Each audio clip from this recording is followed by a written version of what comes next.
Well, hi there, Internet. You're with Got That Funk, obviously. And, I promise that one of these days soon, I'll get around to doing a video with some more serious content or something a bit more thoughtful than what I've been producing lately.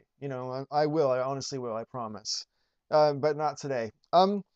Spirit Keeper did a brilliant video earlier today called The Greatest Story Ever Told, and he talked about or showed some of the classic literature that he's in possession of and no doubt has read most of. And it was pretty impressive. And it made me go through my bookcase to try to identify some of my favorite books.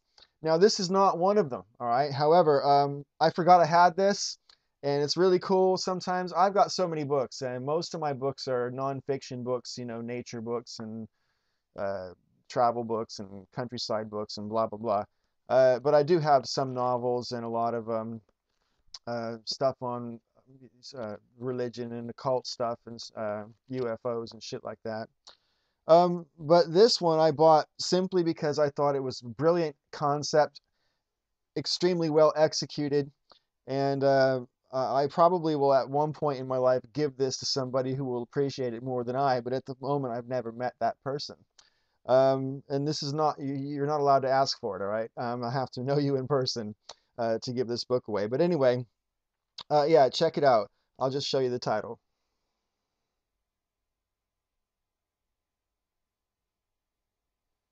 Okay, the Self-Destruction Handbook. Let's just go through, uh, first of all, the author's legal disclaimer. If you cause yourself unwanted harm because of something you read in this book, then you are an idiot. Okay, so that's a pretty good legal disclaimer. The publisher has a similar disclaimer, which is even funnier, but I won't bore you with everything in the book. But I just want to tell you some of the chapter titles, and if there's anything in particular you want to know more about, I will probably get back to you. But yeah, chapter 1, 12 steps to a drinking problem. Easy to follow steps include renouncing God, drinking alone, and engaging in inappropriate and degrading alcohol-related sexual encounters. Chapter 2, why smoking is cool. Chapter 3, your brain on drugs. That one's brilliant. I might show you a bit about that in a minute. Chapter 4, the rules, in quotation marks, for dysfunctional daters. And by the way, I've got the rules book as well, which is fucking hilarious. Anyway, chapter 5, Man and Mistress, Guide to Infidelity. Zesty. Chapter 6, Condoms are for suckers. Chapter 7, How to lose way too much weight in 90 days. 3 simple steps to releasing your inner child body. Disturbing. And chapter 8, the ins and outs of self-mutilation. All right, I just want to go a few things in chapter 1, because the 12 steps to a drinking problem give you some sort of idea of what kind of book this is. All right. First of all, there's like a little quiz that you can take, questions that you're supposed to answer, but I'm not going to write in the book ever because it's not, I want to give this away someday. Anyway, question number 1. The whole quiz is called Do You Have a Drinking Problem? Question number 1. What time do you normally begin drinking? A, after work, 5 points. B, noon or before, 10 points. C, no idea, pawned watch for beer money, 15 points. Question 2. After a night of drinking, have you ever A, awakened next to someone unattractive? 5 points. Awaken next to someone you didn't recognize. 10 points. Awaken next to Charlie Sheen. 25 points. 3. If pulled over and asked to walk a straight line, would you be most likely to A, vomit. 5 points. B, walk in a line that's straight if you look at it from down here.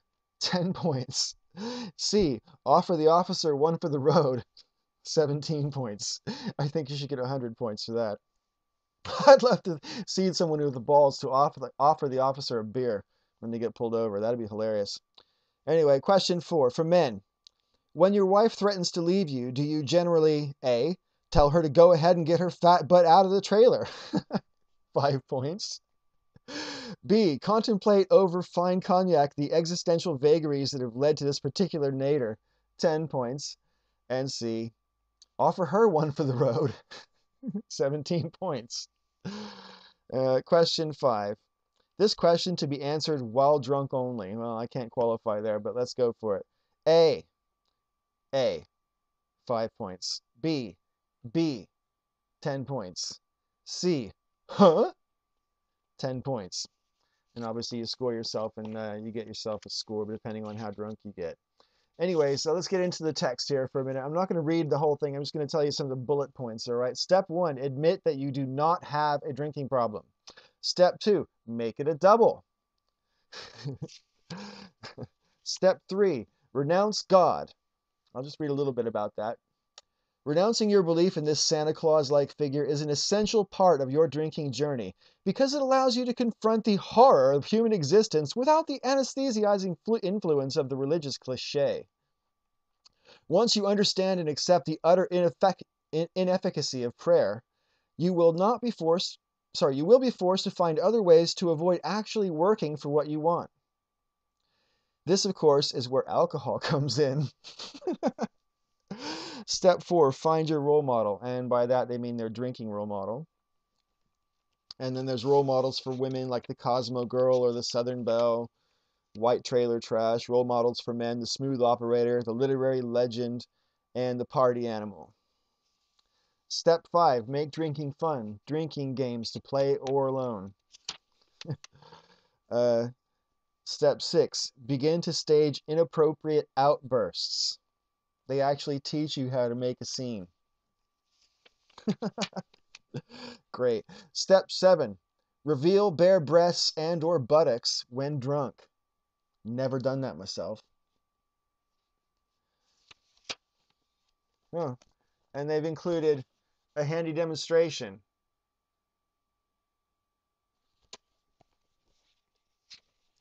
I think you can see this is a high quality, high caliber bit of entertainment. Step 8, engage in an inappropriate and degrading alcohol-related sexual encounter. And there's quite a bit of detail there, which I won't go into. Finally, step 9, take revenge for the problems others have caused you. Taking revenge sounds fun to me, but actually not. I'm not that kind of guy, I swear. Oh, step 10, find your enabler. Oh, and there's a whole bunch of detail about how to find your enabler. Step 11, one day at a time, blah, blah, blah. I think you get the idea. Anyway, I was going to go into your brain on drugs. There's a lot of puzzles in here, the answers to which all basically are like double entendres, which suggest that you think about drugs too much, which is pretty funny.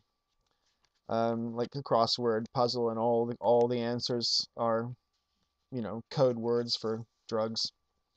Anyway, stuff like that. If anybody wants me to get into any of the other stuff, like the Man and Mistress Guide to Infidelity or anything like that, let me know and I might do another video. But like I say, I want to get back to some more serious content.